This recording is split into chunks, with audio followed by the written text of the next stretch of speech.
আসসালামু আলাইকুম প্রিয় দর্শক, আমার আজকের রেসিপি থাকছে পাকা তালের মুশলা পিঠা। এই পিঠা বানানো যেমন সহজ, খেতে তার থেকে অনেক বেশি মজার।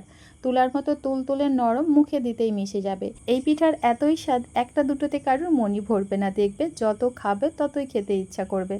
চলো তাহলে সম্পূর্ণ রেসিপি প্রথম থেকে শেষ পর্যন্ত দেখে নিই, আশা করছি ভালো লাগবে। পুর বানানোর জন্য শুরুতেই প্যানের মধ্যে নিয়ে নিলাম নারকেল কোড়া, আর মিষ্টির জন্য আমি এখানে গুড় ব্যবহার করেছি। চাইলে তোমরা চিনি দিয়েও পিঠার পুরটা বানাতে পারবে। সেই সাথে পুরের টেস্ট বৃদ্ধির জন্য আমি 1 চা চামচ পরিমাণ গুঁড়া দুধ ব্যবহার করেছি।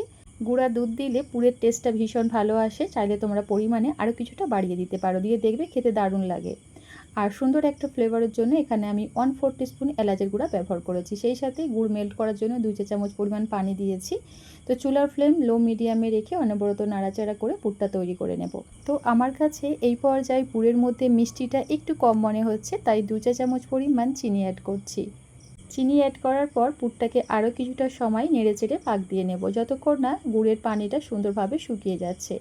তবে আবার পুরটাকে অতিরিক্ত ড্রাই করে ফেলা যাবে না, সেক্ষেত্রে পিঠাটা খেতে ভালো লাগবে না। এই তো দেখো, পুরটা ঠিক এইভাবে তৈরি করতে হবে। একটু সফট আর জুসি ভাব থাকলে পিঠাটা খেতে অনেক বেশি ভালো লাগবে। চুলার ফ্লেম অফ করে পুরটা একটা প্লেটের মধ্যে উঠিয়ে ঠান্ডা হওয়ার জন্য একটা সাইডে রেখে দিচ্ছি। ডো বানানোর জন্য প্যানের মধ্যে দিয়ে দিব মেজারমেন্ট কাপ মেপে 1 কাপ পরিমাণ ফ্রেশ ঘন তালের পিউরি, আর দিয়ে দিব ওই কাপ মেপেই 1/2 কাপ পরিমাণ পানি।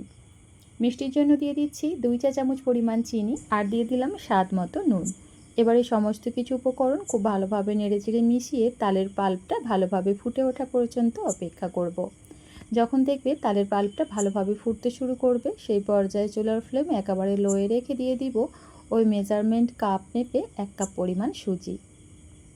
অনবরত নাড়াচাড়া করে সুন্দরভাবে ডোটা তৈরি করে নেব। আর হ্যাঁ, এই পর্যায়ে অবশ্যই চুলোর ফ্লেম প্রথম থেকে শেষ পর্যন্ত একেবারে লোয়ে রাখতে হবে, এতে করে সুজিটা খুব ভালোভাবে কুক হবে বা সেদ্ধ হবে। অনবরত নাড়াচাড়া করে খুব সুন্দরভাবে একটা সেমি সফট ডো তৈরি করে নিতে হবে।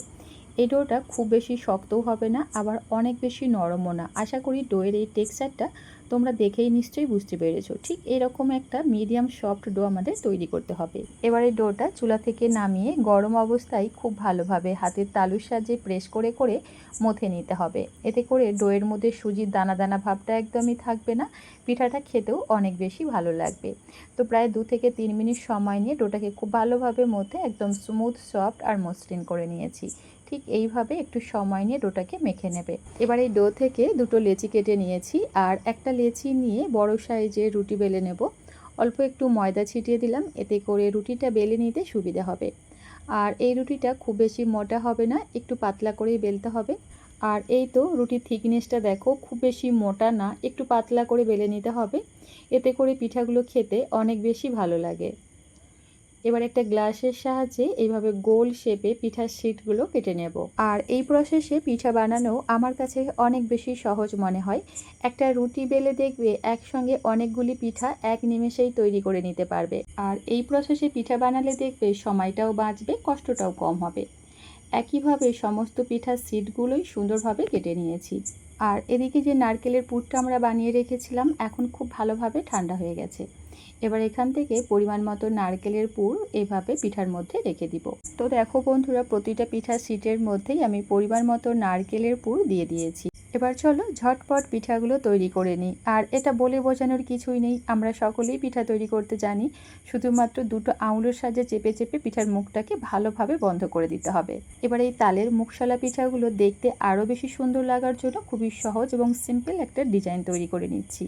দেখতেই পাচ্ছ বন্ধুরা, পিঠাটা দেখতে অলরেডি কতটা সুন্দর আর লোভনীয় লাগছে।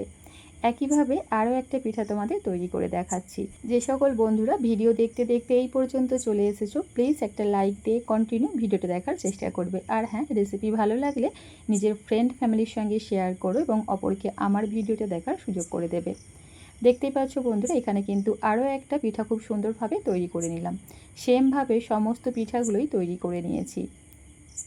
এবার এই পিঠাগুলোকে স্টিম করার জন্য চলে যাচ্ছি চুলায়। এদিকে চুলায় একটা প্যানের মধ্যে পর্যাপ্ত পরিমাণ পানি খুব ভালোভাবে ফুটিয়ে নিয়েছি। এবারে প্যানের উপরে একটা স্টেনার রেখে দিব। এবারে স্টেনারের মধ্যে অল্প একটু সাদা তেল ব্রাশ করে নিচ্ছি। এতে করে পিঠাগুলো স্টিম হয়ে যাওয়ার পর দেখবে সহজেই উঠে আসবে। এবার একটা একটা পিঠা খুবই সাবধানে স্টেনারের মধ্যে রেখে দিব। এবার চুলার ফ্লেম মিডিয়াম হাই রেখে ঢাকা চাপা দিয়ে পিঠাটাকে 5 থেকে 6 মিনিটের মতো কুক করে নেব। ঠিক 5 মিনিট পর তোমাদের দেখাচ্ছি, আর এরই মাঝে কিন্তু পিঠাগুলো দেখো খুব সুন্দরভাবে স্টিম হয়ে গেছে। এবার চুলা থেকে নামিয়ে পিঠাগুলো একটা প্লেটের মধ্যে পরিবেশন করে নিচ্ছি। স্বাদে ঘ্রাণে ভরপুর তালের এই মুগশলা পিঠাগুলো দেখতে যেমন সুন্দর আর লোভনীয় লাগছে, মাশাআল্লাহ খেতেও দারুণ হয়। তুলার মতো তুলতুলে নরম, মুখে দিতেই মিশে যাবে। অবশ্যই রেসিপিটা ট্রাই করো, আশা করছি অনেক ভালো লাগবে। আজ তাহলে পর্যন্তই, আল্লাহ হাফেজ।